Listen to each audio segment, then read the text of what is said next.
The tackle remains the greatest injury-causing event in rugby union, both on the catastrophic injury front and with general rugby injuries.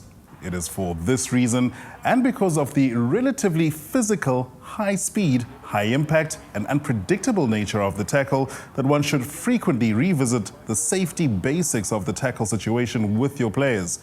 It remains in the best interests of the team and to be able to better control the contact situations that players are adequately coached on safe pre-contact, contact and post-contact tackling techniques so that they not only get into the correct body positions but also provide their opposition with less space, less time and less options available on attack.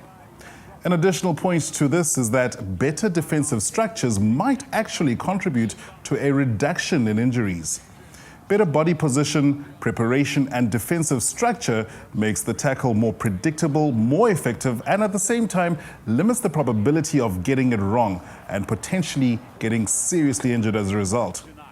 Performing the basics well ultimately wins matches and, more importantly in this case, also keeps your players safer and on the field playing rugby. So let us train and play smarter, safer rugby.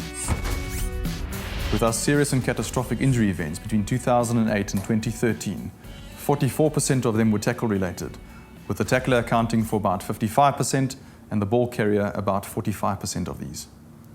To date, most of these were acute spinal cord injuries, and traumatic brain injury events were only recorded in the tacklers, not the ball carriers. Research has also shown that tacklers are more inclined to incur head, neck and shoulder injuries than the ball carriers, who are more likely to incur lower limb injuries. Because the tackle event is so unpredictable, it is not easy to prevent all tackle-related injuries from happening. So it is hugely important that we do what we can, where we can. Coaches must train and drill the basic tackle safety principles in their players until they become instinctive and second nature. It is also important to train, progress and reinforce these safety elements under fatigued and game-like conditions, where decision-making becomes important. To not only do this when the players are fresh, as research has shown us that tackle technique gets worse as players fatigue, and concussion rates, which are mostly to the tackler, and other tackle-related injuries also increase as the game time in the match increases.